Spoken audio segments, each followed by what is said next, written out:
गुरुर्ब्रह्मा गुरुर्विष्णू गुरुर्देव महेश्वरा सद्गुरु साक्षात परब्रह्म तस्मै श्री सद्गुरुवे नमः।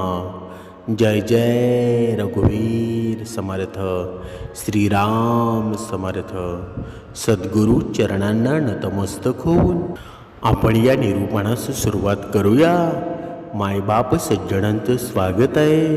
पहा, आज आपण पाहणार आहोत, जेव्हा आपण उपासनेला बसतो ना, जेव्हा आपण एखादं सात्विक कार्य करतो, जेव्हा आपण भक्ती मार्गामध्ये असतो, जेव्हा आपल्या मनामध्ये भगवंताविषयी चांगली शक्ती निर्माण झालेली असते, म्हणजे पॉझिटिव्ह वाटतं, तेव्हा आहे ना, जेव्हा मनुष्याचा डोळा लागतो ना, झोपी जातो ना, तेव्हा त्याच्या जीवनामध्ये असं काही घडून जातं की त्या चांगल्या शक्तीपासून माणसाचं पूर्ण लक्ष आहे ना, ते वेगळीकडे तो सावरतो।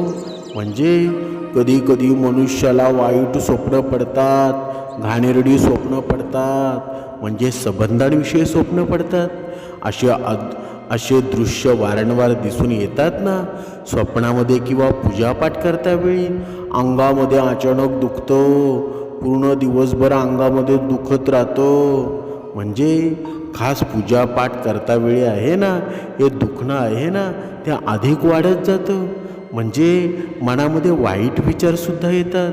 तर अशा व्यक्तींसोबत आहे ना, अशी कोणती शक्ती असते, या कारणास्तव जर असे काही घडून येत असेल ना, तर ही साधारण बाब नाही। आपल्या जीवनामध्ये आहे ना, काहीतरी अशी शक्ती आहे की ती आपल्याला भक्ती करू देत नाही, ती आपल्याला उपासना करू देत नाही।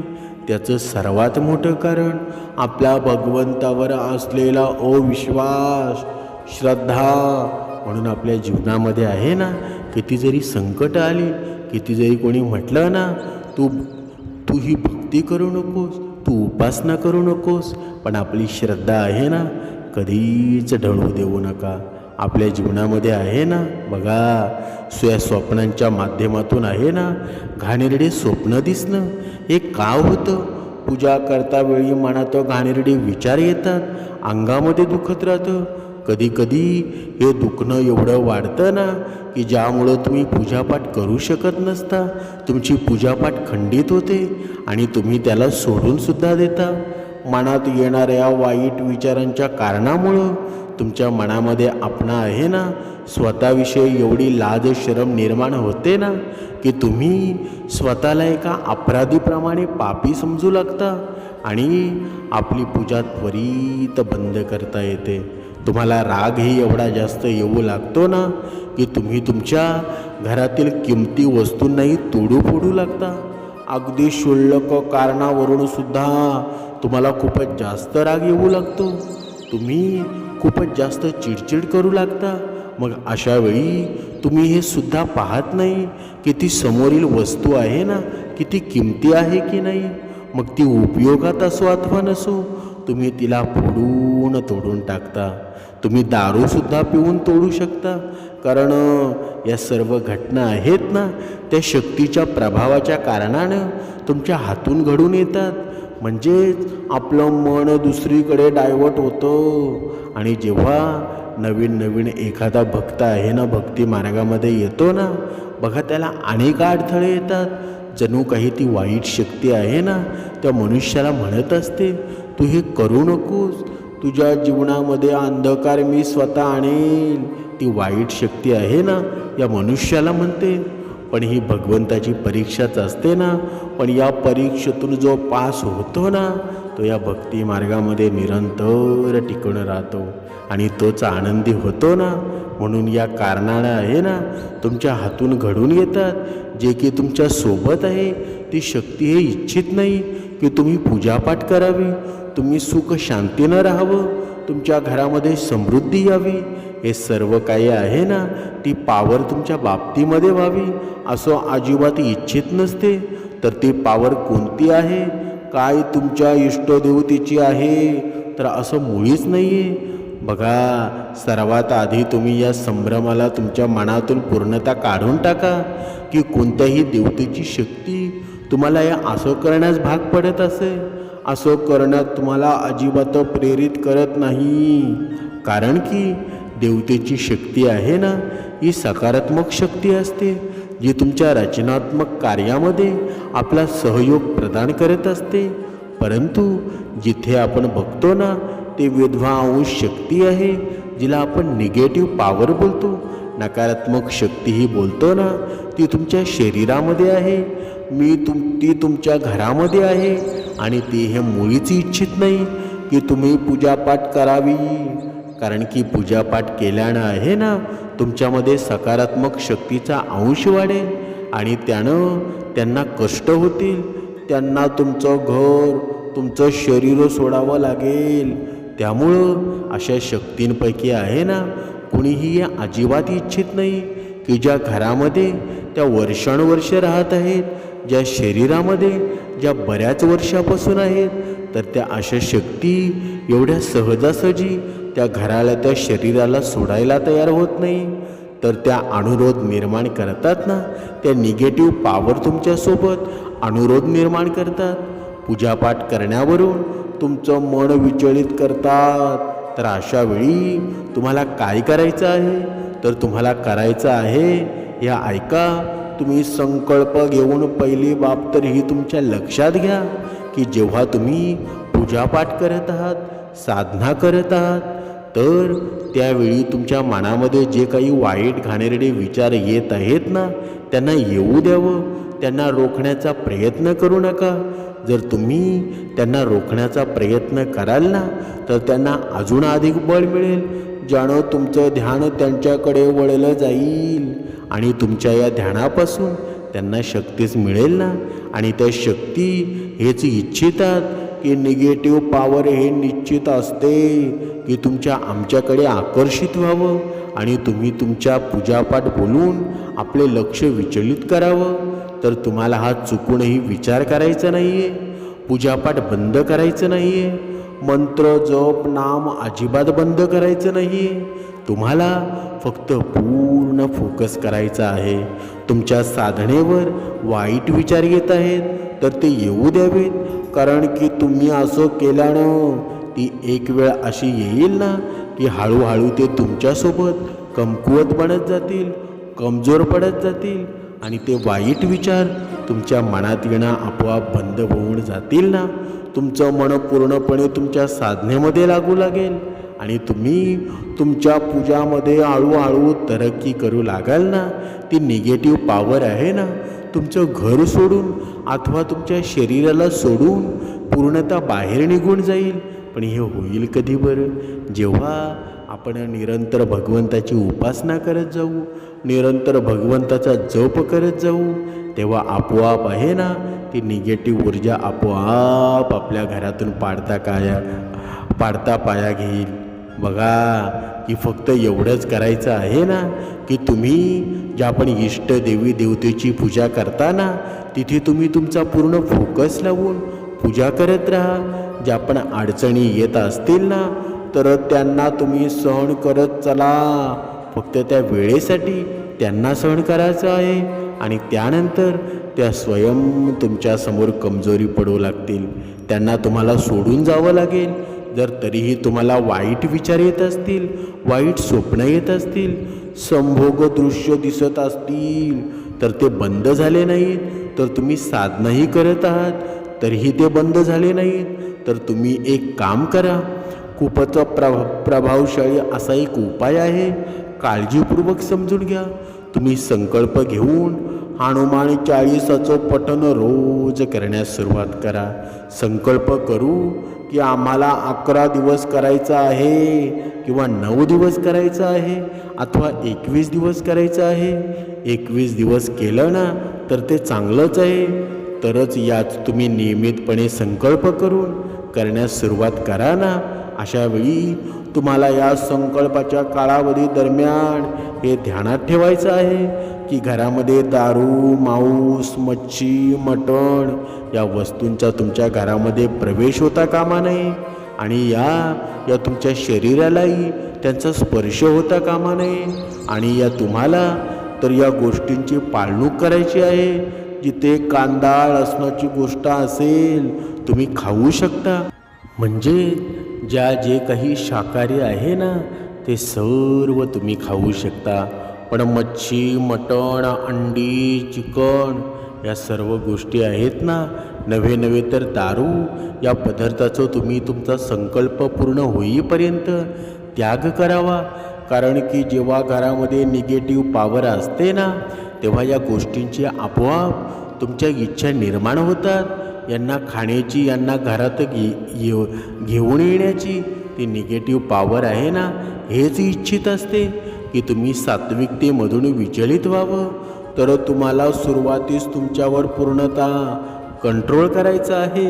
मग नंतर काही काळानंतर तुम्ही पाहाल की तुमचे विचार आहेत ना आता शांत झालेले आहेत.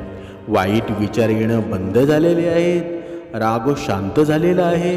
अंगात पूर्ण शरीरामध्ये जे दुखत होतं त्यामुळे तुम्ही पूजापाठ करू शकत नव्हता म्हणून ते सोडून उठून जात होता. तर ते आता सर्व काही आता होणार नाही.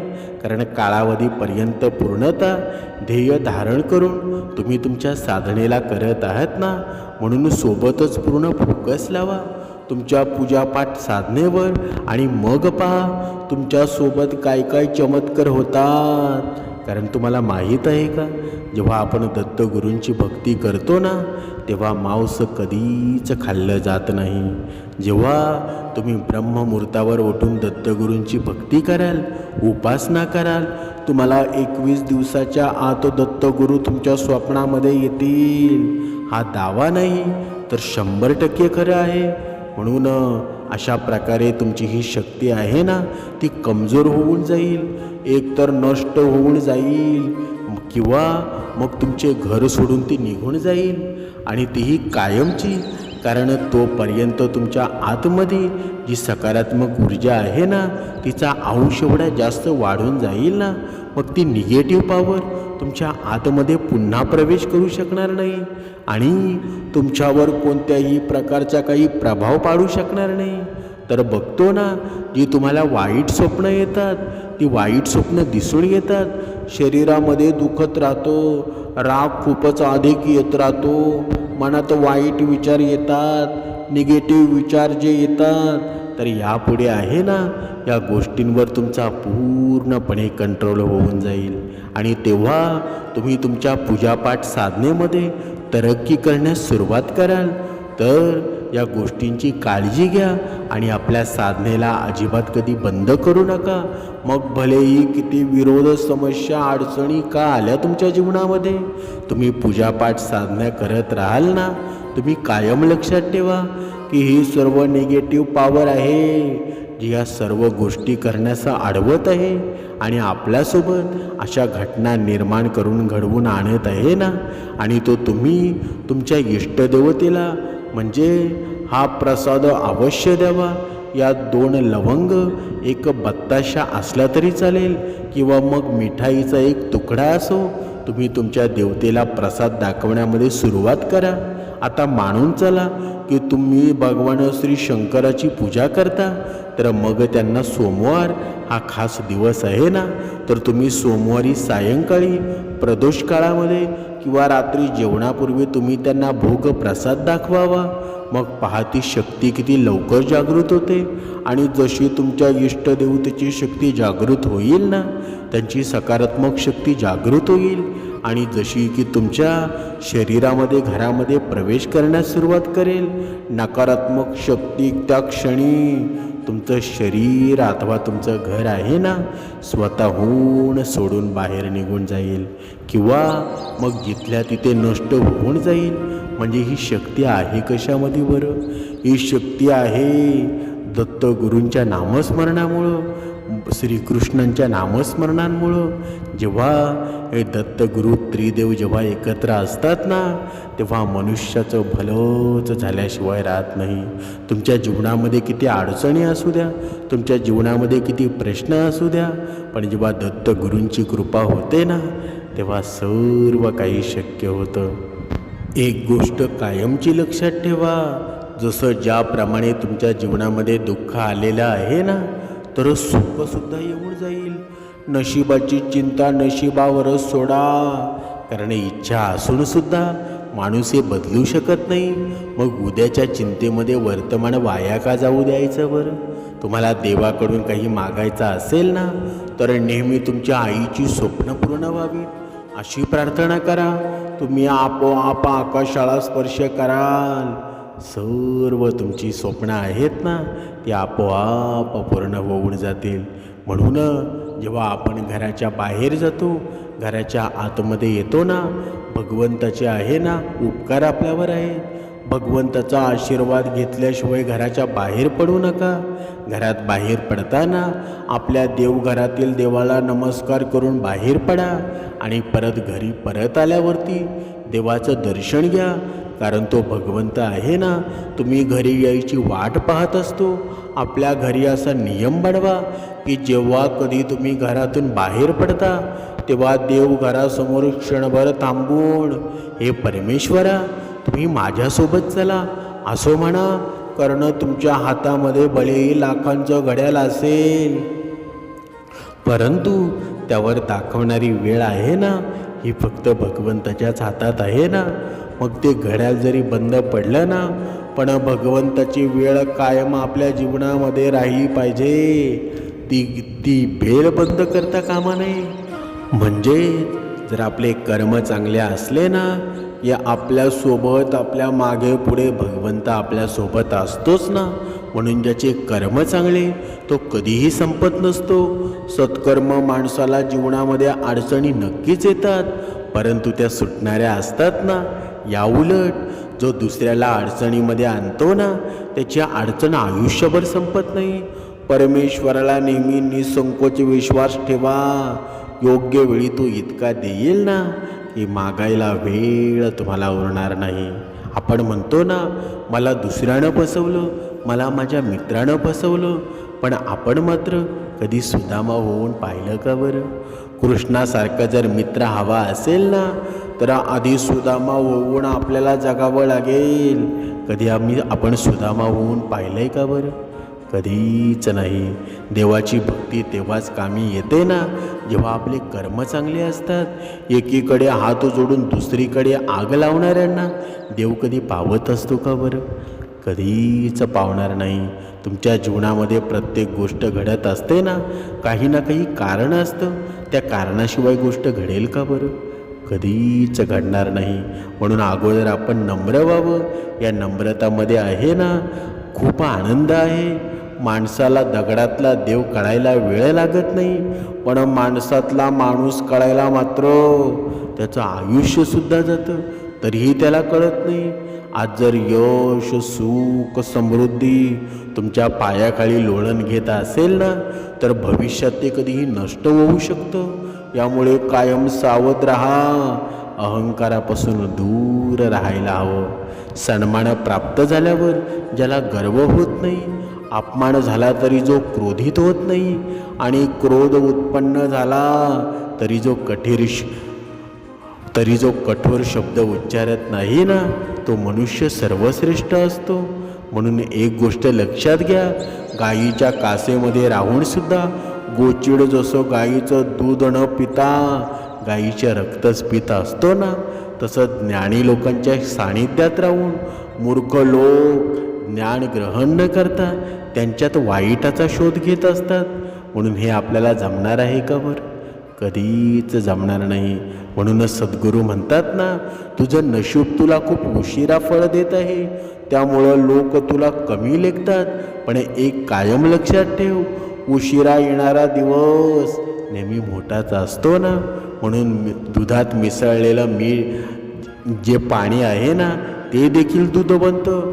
त्याच प्रकारे आपण चांगल्या लोकांबरोबर मैत्री करून चांगले होऊ शकतो. म्हणूनच आपण चांगल्या संगे मैत्री केली पाहिजे. जशी संगत असेल ना, तसाच मनुष्य घडतो. एक गोष्ट कायम लक्षात ठेवा, आपण भांडण करण्याऐवजी क्षमा करणारा असावं. जीवनामध्ये आहे ना, भरपूर गोष्टी घडत असतात. एक गोष्ट दुसऱ्यालगत घडते, दुसऱ्यामुळं तिसऱ्याचं नुकसान होतं, तिसऱ्यामुळं चौथ्याचं दुःख होतं. पण जे भांडल्यावर आधी क्षमा मागतात. त्यांची चुका असते का बरं? अजिबात नव्हे. तर त्यांनी आपल्या माणसांवर केलेलं प्रेम त्यांना गमावण्याची भीती वाटते म्हणूनच ना. म्हणून आयुष्यामध्ये खूप माणसं भेटतात, वाऱ्याच्या झुळकीप्रमाणे येतात आणि जातात सुद्धा. पण अशी काही माणसं असतात ना, जी मनामध्ये जागा निर्माण करतात. हीच गोड माणसं जीवनाचा अर्थ सांगतात ना, ओठांवर हसू फुलवतात आणि अश्रूसुद्धा येतात ना. म्हणून जगामध्ये सुंदर काय जे असेल ना, तर ते आपले मन आहे, आपला दृष्टिकोन आहे, आपले विचार आहे, आपलं वागणं आहे आणि काहीही न लपवता मनमोकळेपणानं जगणं, यात खरी सुंदरता आहे ना. मनमोकळेपणानं जो संवाद करतो तोच समाजात मुक्तपणे संचार करू शकतो आणि तोच समाधानी असतो ना. म्हणून आयुष्यात चिंता करू नका, आयुष्यामध्ये जास्त विचार करू नका. भगवंताच्या नामस्मरणामध्ये राहा. तुमच्या जीवनामध्ये समाधान निर्माण होईल. अवधूत चिंतन. श्री गुरुदेव दत्त.